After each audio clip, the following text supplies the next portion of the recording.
Hi, my name is Stanton Wortham. I'm the Dean of the Lynch School of Education and Human Development here at Boston College.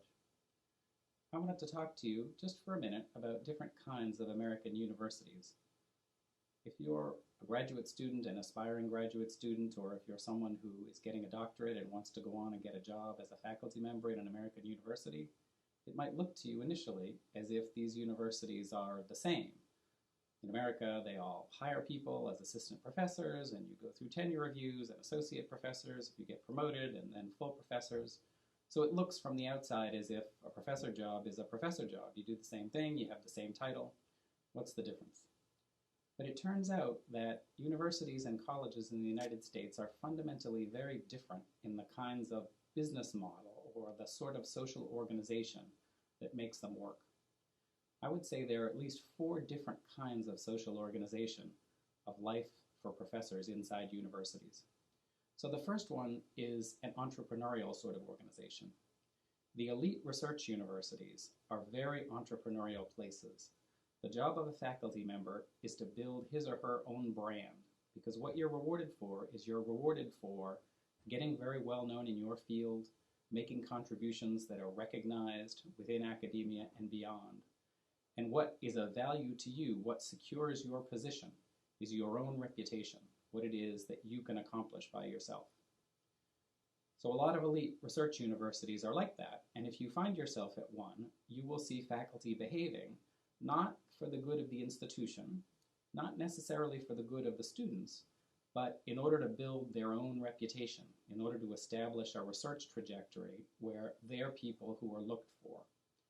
At that kind of an institution, the university wants the smartest, most aggressive professors, because those people are going to go out, work hard, be competitive, beat other people, get well known, and make the university famous. A second kind of organization for research universities in the United States, and for colleges as well sometimes, is like an oligopoly. So an oligopoly is a system where there is a privileged class of people who have disproportionate access to resources. At some universities, there are resources available, whether they come from fundraising from individual donors, they come from the central university budget, and only the privileged faculty members have access to it. They're given research centers, they're given seed funding, they're given postdoctoral fellows, they're given larger salaries, they're given extra sabbaticals. Those sorts of professors are members of the elite, they're part of the oligopoly. Now, this sort of an organization is different than the entrepreneurial organization I mentioned before, because in an entrepreneurial system, you build your brand. What we say is you eat what you kill. You go out hunting, you succeed at something, and you get to enjoy the benefits. In an oligopoly, you enjoy benefits if the people who control the resources give them to you, if you become a member of the privileged class. These systems are sometimes somewhat patronage-based, so people who have a lot of resources become patrons of others. So in an oligopoly, you have an incentive to try to make friends with, to suck up to be nice to the people who control the resources, whoever those are, and then they'll take care of you. A third kind of organization for a university is a mission-driven organization. Most elite universities do not have missions. Their mission is just to develop and disseminate knowledge, to make more money, to increase the prestige of the institution, but they have no mission beyond that. But there are some universities that have a very clear sense of mission. The easiest example to see are religious institutions. So often Catholic universities see as their mission to advance the greater glory of God, to promote social justice, to enhance human flourishing. And they're willing to spend resources and reward faculty who are committed to that mission, people who are committed to helping young people live lives of meaning and purpose, to help young people become engaged citizens who are ethical decision makers. So a mission-driven institution is going to reward faculty members who are working with others toward the particular mission, whatever that is. This is different than entrepreneurship, where you go out and sell whatever your research program is in the market. It's different than an oligopoly, where there are high-status people who control resources, and you have to become friendly with those people. A mission-driven institution is one where, if you work for the mission, the institution will see you as one of them and will reward you for it.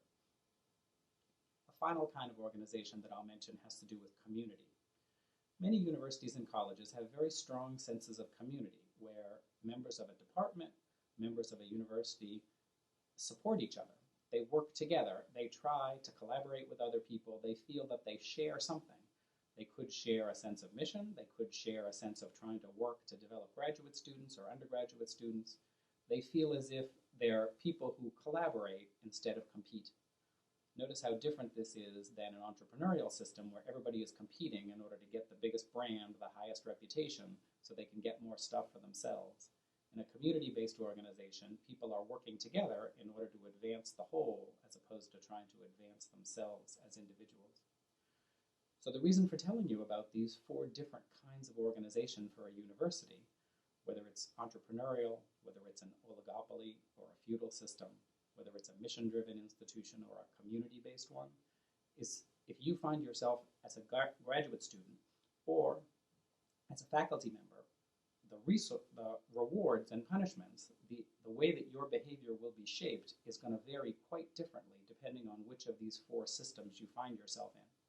So as you try to make sense of how your professors are behaving or how you yourself need to behave as a professor, you have to try to figure out what kind of institution am I at?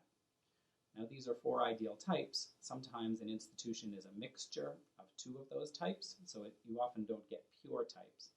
But nonetheless, institutions that look from the outside as if they're very similar. You can look in the rankings and see these 2 institutions that are right next to each other that look as if they're the same, but they're really not because their cultural, their social organization varies dramatically. Thanks for listening. If you're interested, take a look at the DK Mentoring website where there's a lot more useful information for you. So long.